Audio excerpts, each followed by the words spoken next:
Société Générale, par une expérience de 20 ans dans le secteur bancaire. On parlera des typologies d'opérations, aussi dans le secteur industriel. Sandra Bouler qui est à distance, donc Sandra Bouler de BPI France Financement, chargée d'affaires court terme à la délégation de Nice.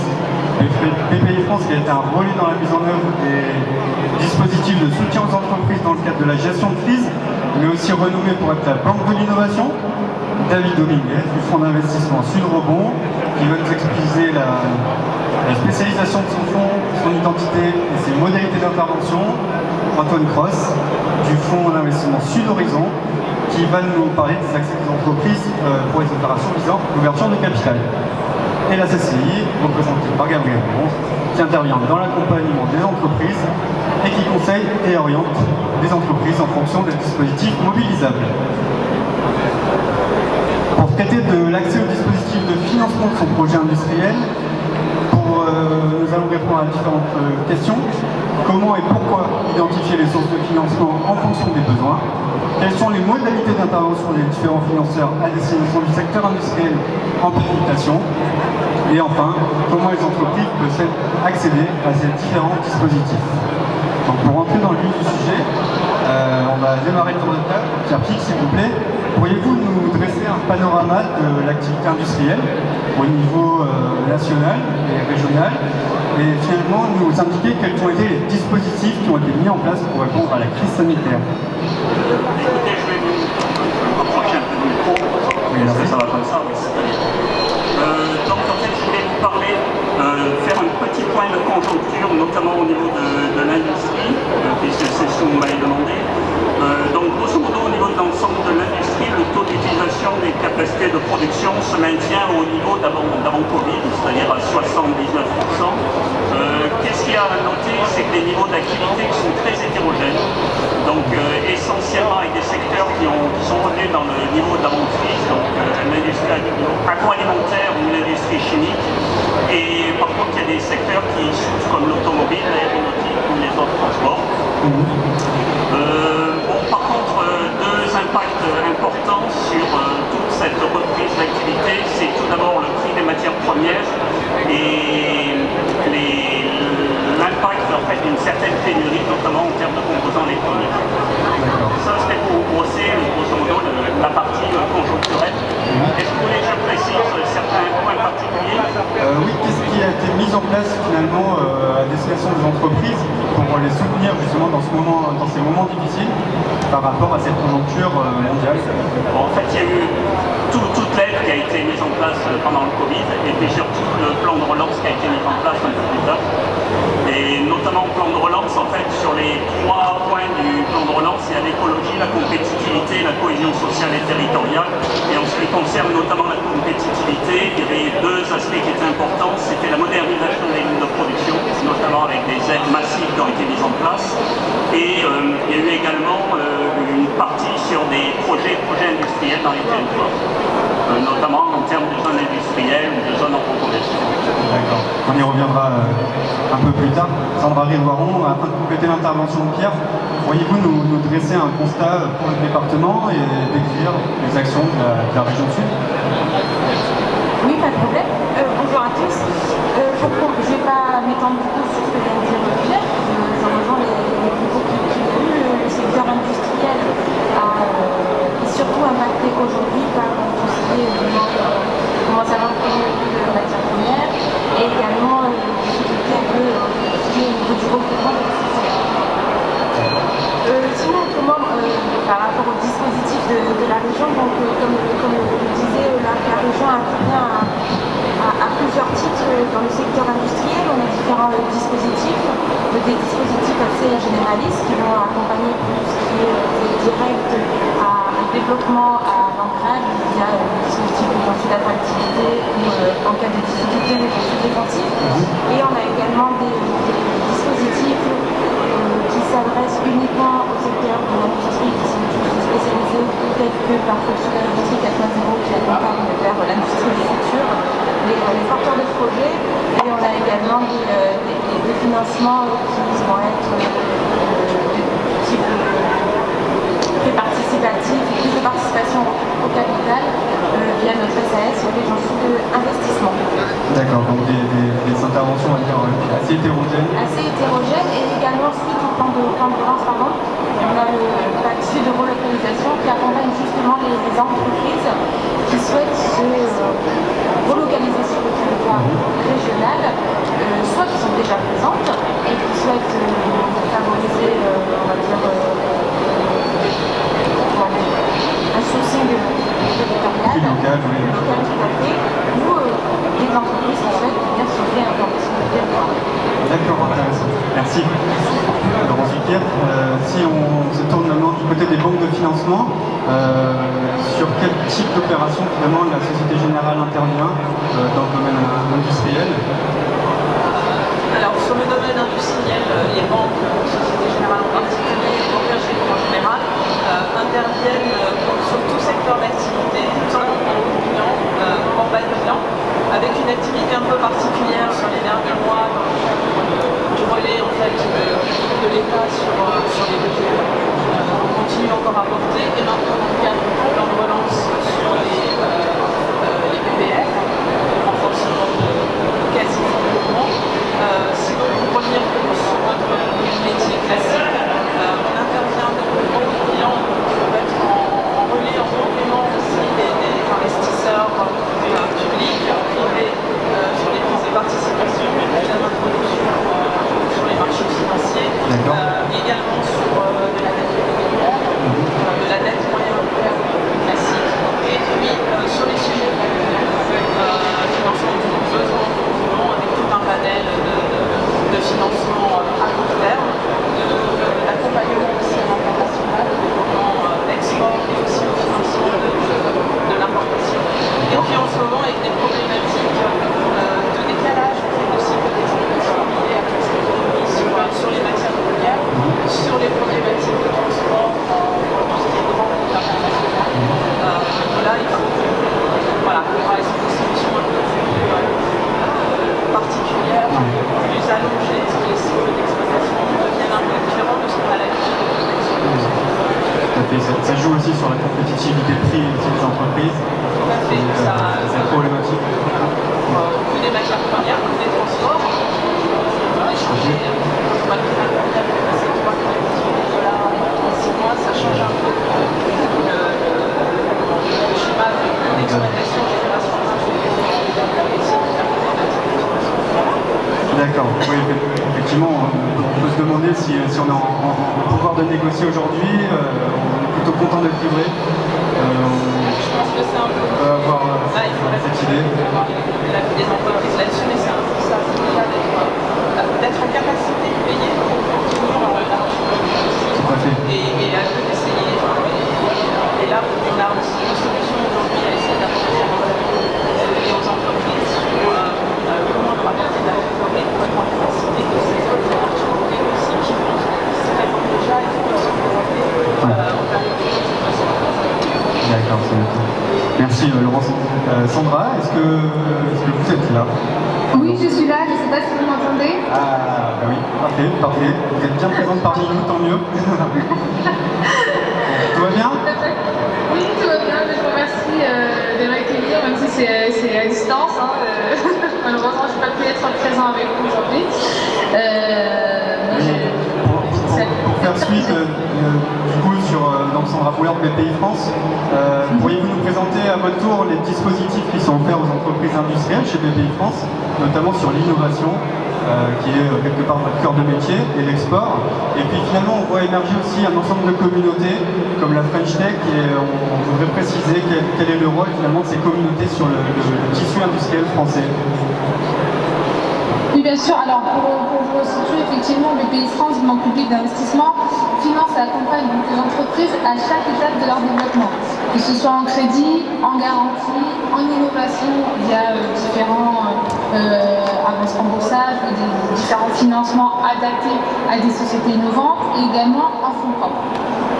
BPI France donc accompagne dans leur projet de développement, également accompagne les entreprises dans la transition écologique et énergétique, dans l'innovation et accompagne aussi les entreprises françaises qui veulent se développer à l'international.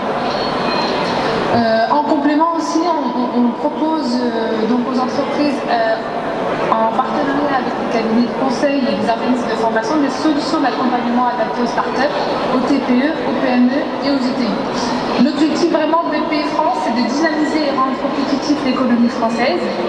Et sous la bannière French Fab, effectivement, BPI France intensifie son soutien à l'industrie.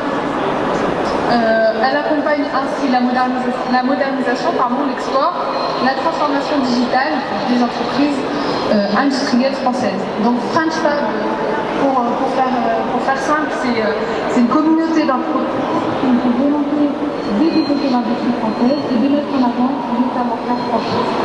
En étant membre de la communauté French Fab... On a du mal à vous entendre là, Sandra, vous pouvez juste monter la voix, s'il vous plaît.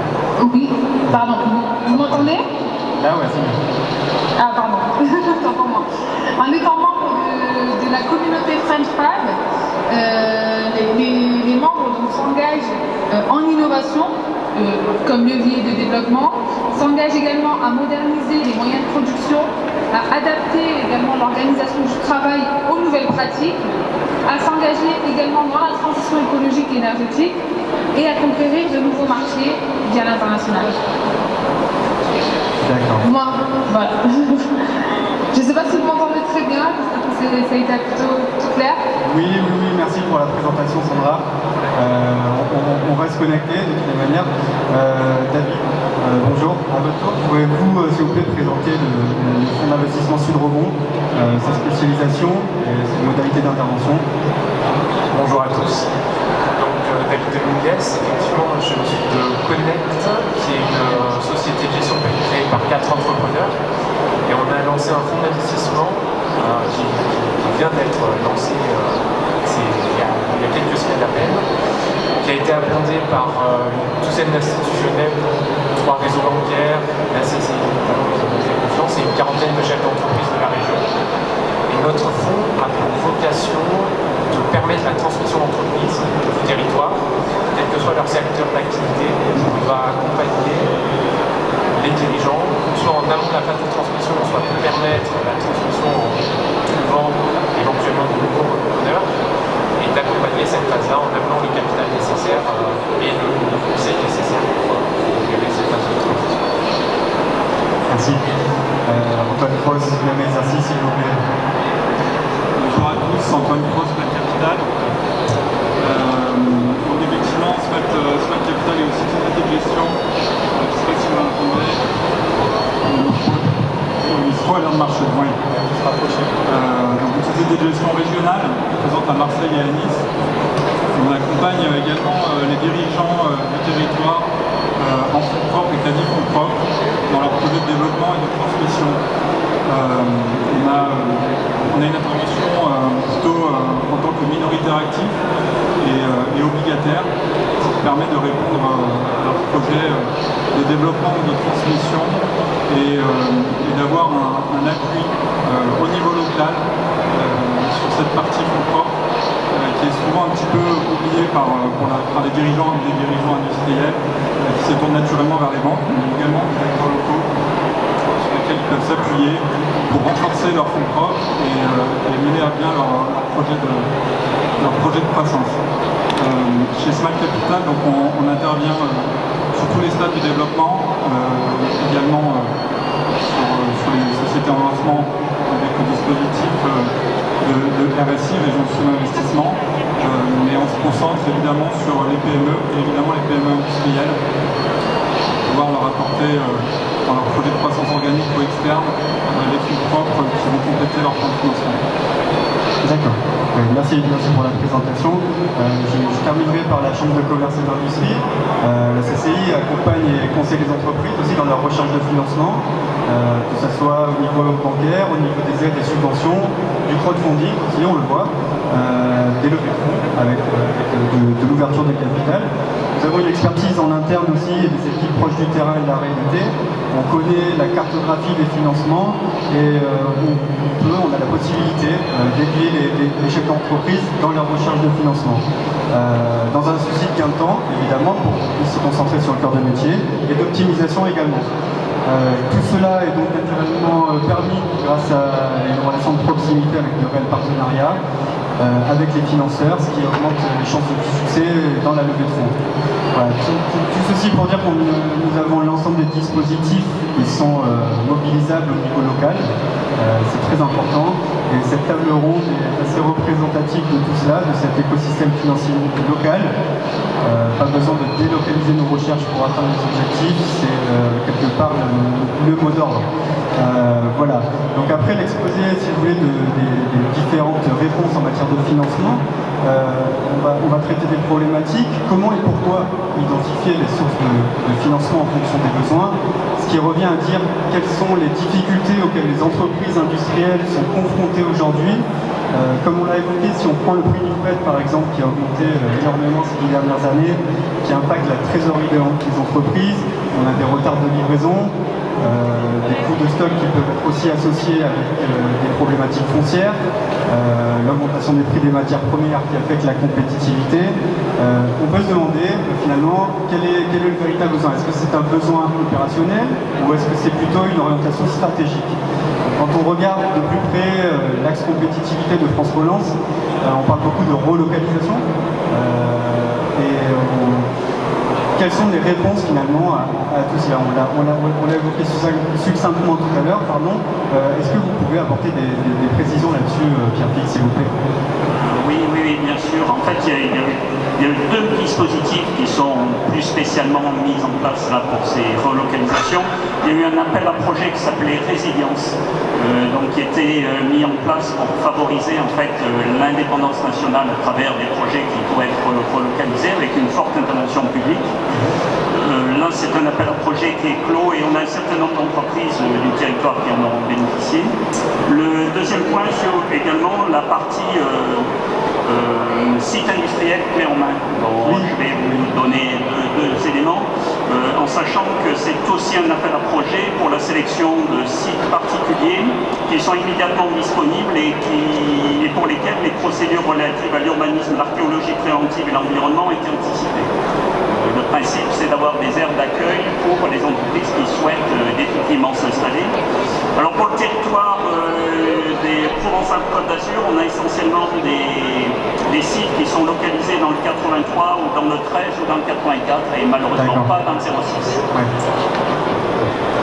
Voilà. On parle de Technopole de la Mer. Alors je peux vous les citer. On a le Technopole de la Mer, Sudfab, le Technopole de l'Argois, le Parc des Aiguilles, le pôle aéronautique d'Istres, le Technoparc des Florides, le pôle Moranda et la Technopole d'Avignon. D'accord. Voilà, joli site, mais malheureusement pas dans les Alpes-Maritimes. Bon, c'est pas très loin non plus. On reste quand même au niveau local. Est-ce que vous avez aussi d'autres points que vous souhaitez développer par rapport à répondre aux difficultés des entreprises industrielles aujourd'hui, voilà, au niveau local? Est-ce que vous avez d'autres points? Exactement. Bon, après, c'est la partie compétences, formation des compétences. Vous voulez que je touche un mot sur le sujet? Donc ici, il y a effectivement un plan qui a été mis en place pour réduire les tensions de recrutement qu'on observe depuis le retour à une activité un peu plus normale.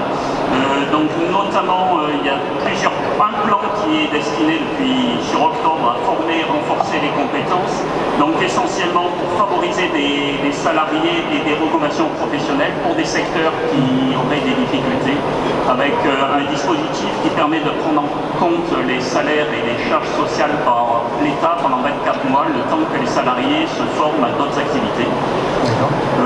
On a également une amplification de l'effort de formation sur les demandeurs d'emploi pour pouvoir les réajuster leur formation aux besoins des entreprises. Et puis il y a un plan spécifique pour les demandeurs d'emploi à longue durée, parce que c'est effectivement un gros souci, avec des diagnostics personnalisés et puis surtout l'aide à l'embauche en cas de contrat de professionnalisation, puisque l'aide peut aller jusqu'à 8 000 € par individu. D'accord, donc la dimension humaine aussi qui est surtout voilà, au cœur de la problématique également. Sur les besoins de développement, après je vais donner la parole à Antoine Cross sur plus spécifiquement des questions de financement. Comment les entreprises peuvent se développer dans des cas où les modèles sont vraiment tendus, où on a déjà de l'endettement, on souhaite faire une levée de fonds, mais voilà, on a déjà un endettement qui est déjà assez important. Quelles solutions on peut apporter à ces entreprises industrielles? C'est vrai qu'on observe dans le contexte actuel que les sociétés évidemment les sociétés industrielles également ont un endettement assez conséquent dans cette phase de relance. Beaucoup souscrit de PGE.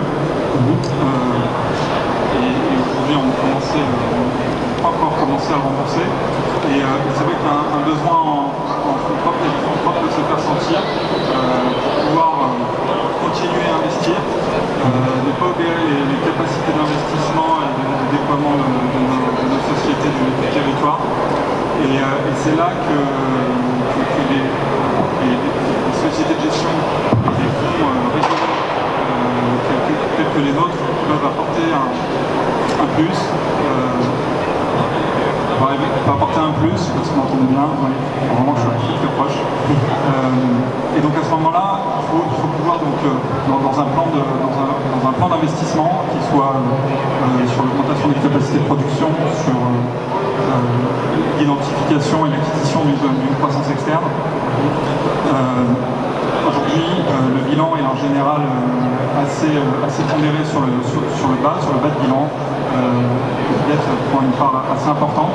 Et donc voilà, il faut amener les dirigeants à se poser la question de se dire bon, on peut aussi renforcer ce haut de bilan. Et là, il y a plusieurs solutions. Il y a effectivement l'emprunt obligataire, l'ouverture du capital. Et c'est ce qui va permettre de donner du confort, de la respiration à cette société, puisqu'on va venir avec des outils qui ne viennent pas obérer ou consommer du cash flow. On se projette à moyen terme, long terme. Et donc c'est ce qui permet de venir compléter un projet et un plan de financement. Et voilà, le contexte actuel est assez particulier puisque la dette est en général déjà présente au sein des sociétés. Et donc voilà, il y a ce besoin de renforcer les fonds propres. Et c'est là que ça va intervenir. Voilà, pour renforcer les investissements ambitieux, effectivement, on passe par ces mécanismes. Vous voulez rajouter quelque chose? Oui, nous on intervient sur une problématique qui est un peu différente, comme j'ai dit tout à l'heure, qui est la transmission. Ce dont on s'est rendu compte, qui était déjà présente dans le domaine industriel, c'est que l'âge moyen des dirigeants a fortement augmenté ces dernières années. Et je pense que la crise sanitaire n'a pas pu faciliter les transmissions. Donc des personnes qui avaient prévu de céder leur entreprise ou de transmettre n'ont pas eu soit les financements, soit la capacité opérationnelle de le faire. Et donc on va arriver dans une phase où il va falloir accompagner ces dirigeants, leur permettre de trouver des repreneurs tout simplement, une nouvelle personne qui va rentrer au capital, qui va pouvoir s'impliquer, qui va vouloir reprendre. Et nous on intervient pour apporter des fonds propres, pour apporter des conseils, l'expertise et le réseau qui va permettre de faciliter cette transmission tout en favorisant le développement de l'entreprise.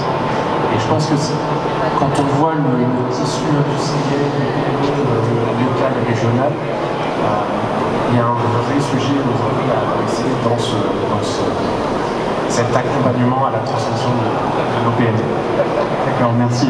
Donc, suivant le besoin de développement, on a vu pas mal de choses. Maintenant, le besoin d'innovation, on ne peut pas passer à côté. Sandra, pensez-vous, vous êtes là, Sandra? Oui, toujours. Alors, c'est une grande question. Est-ce que vous pensez que les entreprises industrielles sont vouées à l'échec aujourd'hui sans innovation? Qu'est-ce que vous pensez sur le sujet et comment BPI France réagit face à cette problématique? Alors c'est vrai qu'aujourd'hui, il y a dans le secteur industriel, en tout cas, une nécessité quasi incontournable d'innover. En effet, la société, comme vous pouvez le voir, est soumise à de grands changements en continu, la concurrence est accrue, on constate également une digitalisation sur tous les secteurs d'activité. Donc les entreprises industrielles aujourd'hui doivent faire face donc, à ces nouveaux défis. Et pour faire face à ces nouveaux défis, l'innovation effectivement est au cœur de la compétitivité. Donc l'industrie française doit se moderniser et se digitaliser. Et cela passe effectivement par l'innovation et notamment chez BPI France, on accompagne ces entreprises industrielles, les entreprises industrielles via le financement de l'innovation, que ce soit en avance remboursable, en subvention, en prêt sans garantie. On a toute une gamme de financements donc, pour accompagner ces entreprises, les entreprises industrielles à innover. Le constat qu'on peut faire par contre en revanche, c'est qu'on est beaucoup plus sollicité par des startups et autres que des entreprises industrielles, et c'est un petit peu notre regret, on va dire, chez BPI France, de ne pas avoir assez d'entreprises industrielles qui nous sollicitent aussi sur les sujets innovants. Donc voilà, vraiment, nous ce qu'on encourage notamment, c'est le rapprochement entre la French Tech et la French Fab, c'est-à-dire entre la recherche et l'industrie. Donc pour conclure par rapport à votre question, effectivement, je pense qu'une entreprise, on va dire une entreprise qui souhaite prospérer ne peut pas envisager en tout cas de ne pas se pencher sur l'innovation, parce que l'innovation c'est clairement la compétitivité de demain. D'accord, oui, merci. Par rapport à cette innovation, on va parler des axes privilégiés finalement, quelles briques technologiques on privilégie. On connaît Sophia Antipolis, qui est un véritable cluster d'entreprises innovantes tournées vers l'international. Si aujourd'hui, Sandra Rivoiron, si aujourd'hui on rapproche la mise en œuvre du PIA 4 avec ces entreprises de notre territoire, comment ces entreprises locales vont-elles pouvoir rayonner avec ces axes qui sont privilégiés? D'une part, je pense que la première chose, c'est qu'il faut que les entreprises de notre territoire soient bien sûr en accord avec les stratégies nationales qui ont été développées dans le cadre du PIA.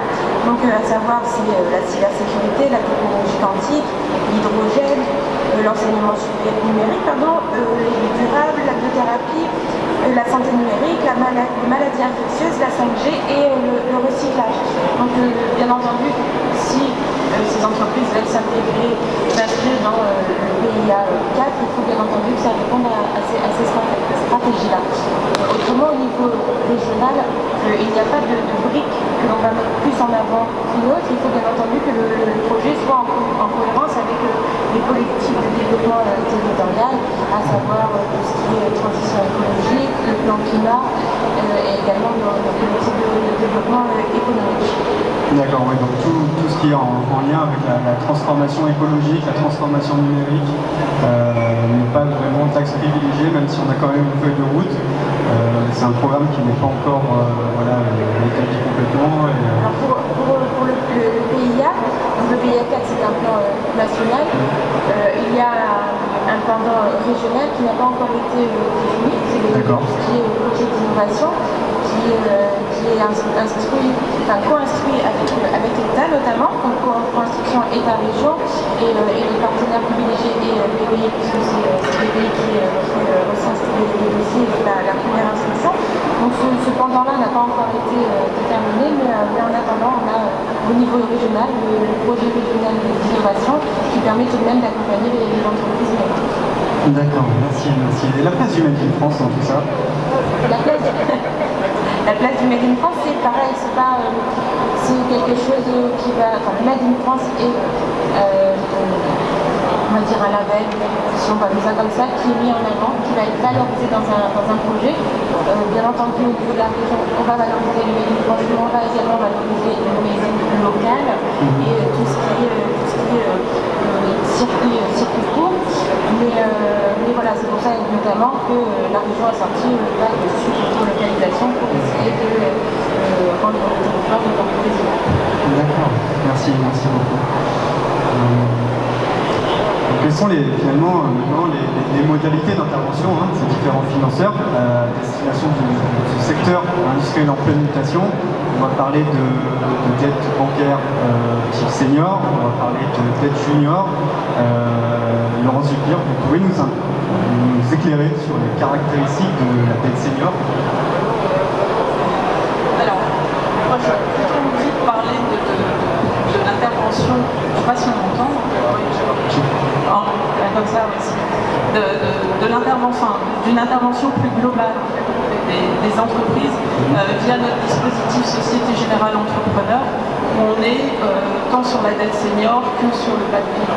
Comme le disait Antoine tout à l'heure, c'est vrai que les entreprises sont aujourd'hui très chargées sur le bas de bilan, avec de la dette qui n'est pas forcément productive, et on a besoin de leur apporter des solutions pour régénérer la dette productive et de l'investissement productif.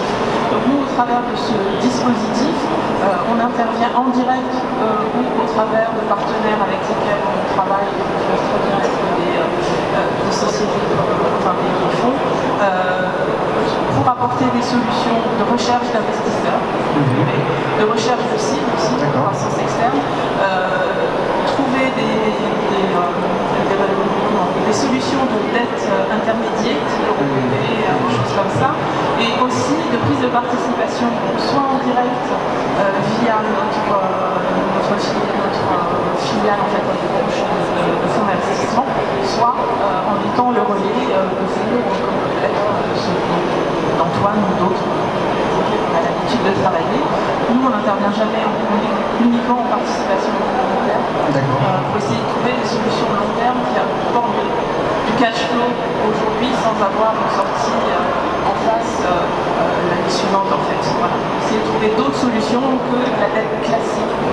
D'accord, donc on élargit finalement le champ d'action des instruments un peu classiques. On va dire que aussi les financeurs s'adaptent au monde industriel en pleine mutation et proposent aussi différentes manières d'intervenir et d'aider ces entreprises pour accéder au financement. Oui, pour accéder au financement hors de nos propres sources de financement et d'être aussi en plus de nos propres sources de financement un hub quelque part où on peut aider aussi nos clients, accompagner nos clients dans la recherche de ces investisseurs et de ces solutions externes, tout en les accompagnant en fait. Voilà, ça peut aussi être un peu, on essaie de trouver des solutions de dette senior interne et externe en parallèle d'un type de financement bancaire plus classique.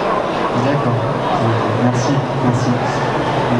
Pourrait-on parler des caractéristiques finalement après de la dette junior, voilà, de ces opérations de haut bilan, finalement quels sont les différents dispositifs minoritaires, majoritaires, quels sont les risques de l'ouverture du capital pour un entrepreneur? Ce sont des questions qu'on aimerait voilà, élucider. Antoine? Effectivement, quand on a vu son banquier, on a vu qu'est-ce qu'il pouvait nous apporter sur toutes ces solutions en dette traditionnelle et puis un peu plus sophistiquée en fonction du contexte actuel. On peut venir se tourner vers des fonds comme nous. Il faut savoir qu'aujourd'hui, il y a des outils qui existent qui permettent de ne pas intervenir au capital, de ne pas diluer le dirigeant sur sa table de capitalisation. On a des emprunts obligataires qui permettent également d'avoir un remboursement in fine qui ne va pas consommer de cash flow. Ça permet également aussi de renforcer les fonds propres parce qu'ils peuvent être classés comme des quasi-fonds propres par les banquiers et la Banque de France. C'est des outils sur lesquels j'invite les dirigeants de sociétés industrielles à s'intéresser puisque ça peut permettre de vraiment venir en appui, en complément des aides bancaires. Ensuite, on intervient également en tant qu'investisseur financier minoritaire. Et donc là, on commence à ouvrir le capital. Et je pense que la présence aujourd'hui avec David et moi, c'est de montrer aux dirigeants industriels qu'il y a des fonds locaux qui sont là. Les fonds sont abondés par des institutionnels et des entrepreneurs privés, mais également publics, tels que la CCI de Nice, la métropole de Nice, et qu'il n'y a pas uniquement une logique de rendement, mais aussi une logique d'accompagnement, de conseil. Et qu'il ne faut pas avoir peur être aussi une solution pour le dirigeant de se confronter à un investisseur financier qui va lui apporter une dimension de conseil, de proximité, d'accompagnement. Et ça à différents degrés. Donc nous, en tant que minoritaire actif, on va venir juste insuffler, challenger quand il faut sa stratégie d'investissement, mais on va donner un coup de main, c'est lui qui conduit sa stratégie. On est juste là pour prendre ces décisions importantes périodiquement, en général ça fait tous les trimestres, qui sont structurantes pour sa société. Et donc voilà, on ne va pas venir, il n'y a pas d'émission, il n'y a pas d'intrusion dans sa stratégie industrielle. D'accord. On est juste là en appui et ça permet aussi aux dirigeants de ne pas se sentir seuls dans cette prise de décision. D'accord, intéressant. David ? Et donc, nous, on a un mode d'intervention qui est assez complémentaire en fait, à celui d'Antoine, parce qu'on intervient principalement en majoritaire sur des opérations, encore une fois, de transmission. Et donc, être majoritaire au capital d'une société ne veut pas dire gérer la société. On se repose sur un dirigeant qui est potentiellement soit un dirigeant qui connaît l'entreprise, qui était dans l'entreprise, on fait intervenir un nouveau dirigeant qui vont reprendre l'entreprise d'un dirigeant sortant. Et dans les deux cas, ce sont ces personnes qui sont opérationnelles, qui gèrent le quotidien de la société et qui vont opérer la société, qui vont prendre les décisions aussi bien managériales, organisationnelles, etc. Et en tant qu'acteur majoritaire, on va insuffler la stratégie, on va insuffler une vision aux côtés du dirigeant, bien entendu, et on va permettre, comme il vient d'expliquer Antoine, à un dirigeant de prendre du recul régulièrement sur où il en est, ce qu'il a fait, ce qu'il reste à mettre en œuvre, quels sont les axes de faiblesse, quels sont les points forts de l'entreprise. Et cet échange avec le dirigeant va lui permettre régulièrement soit de continuer si tout va bien, soit éventuellement de prendre des décisions pour essayer d'améliorer son entreprise, d'améliorer sa rentabilité, sa croissance, et de faire en sorte que le développement de sa société se perdure. Donc, ce n'est pas le fait d'être majoritaire qui change fondamentalement quelque chose, parce qu'on met en place une gouvernance qui est établie dans un pacte d'actionnaires, mais on va amener cet échange avec un dirigeant qui est peut-être un peu plus en proximité et assez complémentaire typiquement de ce qu'il peut faire les fonds minoritaires. D'accord. Et justement, dans l'accès à ce financement, ce qu'on remarque, on a souvent des entreprises qui n'ont pas une taille suffisante, on va dire, pour pouvoir se permettre d'ouvrir son capital par manque de chiffre d'affaires, par exemple. Quel cap à franchir pour ces entreprises, justement, pour passer ce cap et pouvoir espérer avoir une croissance accentuée par l'entrée d'investisseurs? Alors, nous, on recherche effectivement pour permettre cette transmission que les entreprises soient un minimum structurées. Et que quand on intervient sur une entreprise dont le dirigeant est sortant, que l'entreprise n'est pas suffisamment solide pour pouvoir perdurer et que la reprise puisse se faire de manière relativement saine.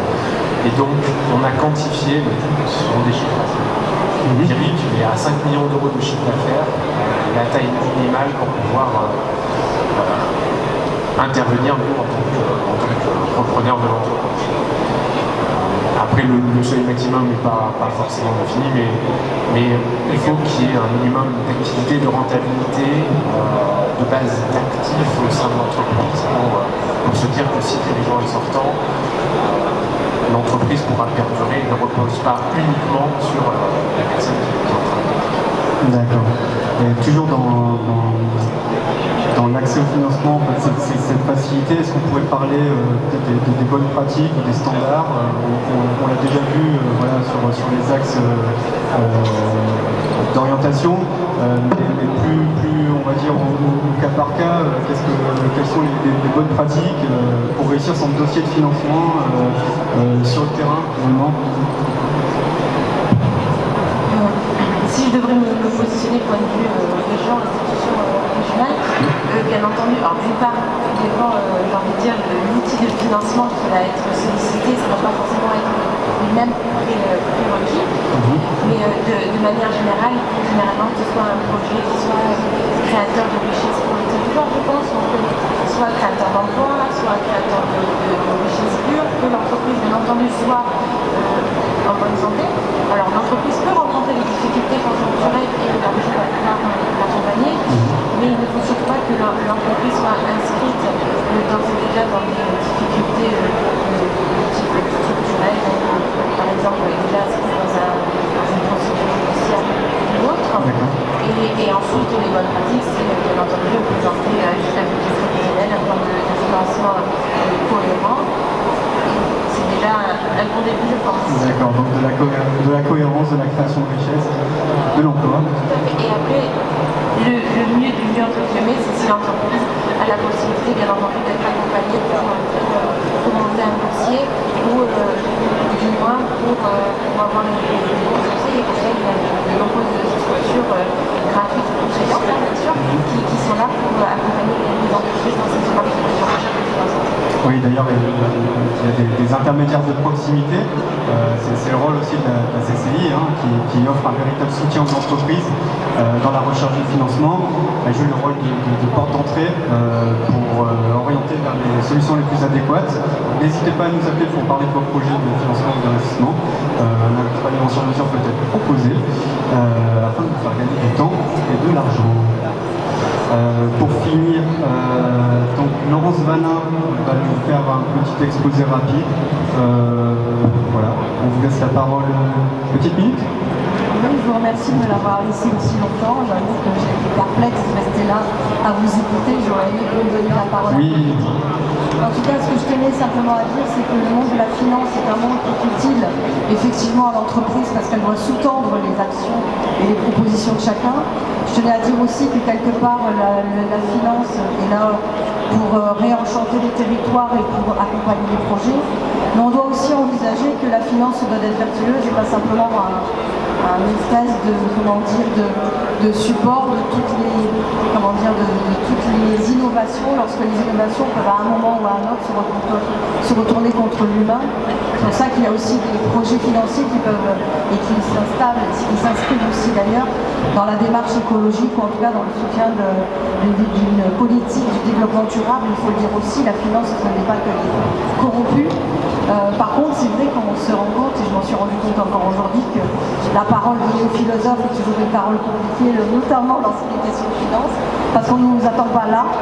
Et c'est dommage que vous n'ayez pas donné la parole plus tôt, parce qu'il y a des choses à dire aussi sur la différence que vous voulez faire, et qui est très intéressante pour vous, je pense, entre l'économie, qui renvoie au tissu local, et la finance, qui est tout ce qui permet finalement de tenir lorsqu'on vit avec les hommes comme on vient de le vivre, parce qu'il fallait aussi de la finance derrière tout ça, et que des programmes ne s'effondrent pas. Et je pense que c'est intéressant de pouvoir dialoguer, en tout cas échanger autour des questions économiques pour, comme je dis tout à l'heure, réenchanter les territoires, porter et dynamiser les projets, et en même temps avoir ce souci vertueux de quelque chose qui renvoie à une économie durable, voire même une économie verte, si on peut utiliser ce terme-là, et repenser en fait en permanence le lien, le va-et-vient entre l'initiative et la pensée, exactement, et cette finance qui finalement est le poumon aussi des entreprises et des territoires, parce que sans finance à l'université, on s'en rend compte, on n'avance pas. Il faut déjà qu'on soit aidé pour pouvoir évoluer. Je dirige une chaire, donc c'est vrai qu'elle est financée, donc si j'ai pas ça, ça marche pas. Et en même temps, on sait que l'entreprise, quand elle a un souci, si elle se raccroche à la finance, les prêts sont utiles quand on a une situation comme la pandémie ou une catastrophe qui s'annonce. Et en même temps, il y a tout le reste du temps. Vous avez insisté aussi sur le fait que la finance n'est pas là pour compenser les entreprises qui ont tout le temps des difficultés parce qu'elles se gèrent mal. Mais elle est là justement pour être vecteur d'innovation, de proposition et force de dynamisme du territoire et de renfort de ce tissu de l'entreprise et de l'innovation au cœur du territoire. Voilà ce que je pouvais vous dire en une minute et demie. Merci pour cette réflexion philosophique. On peut aussi s'interroger sur la place de la mondialisation dans le secteur industriel français dans un contexte de sortie de crise, qui a relevé. Il y a un contexte, il y a un concept que vous connaissez beaucoup en économie, c'est le local, tout ce qui renvoie à l'économie locale, mais qui fait appel à des financements qui vont investir aussi à l'étranger, c'est-à-dire loin d'ici, de manière à ce que les matières premières puissent être finalement, que le réseau des matières premières puisse effectivement se mettre en œuvre. Et donc la finance, elle est à double niveau en réalité, c'est un multi-level entre l'international, le global en fait, et le local pour dynamiser les projets. Merci. Merci à vous.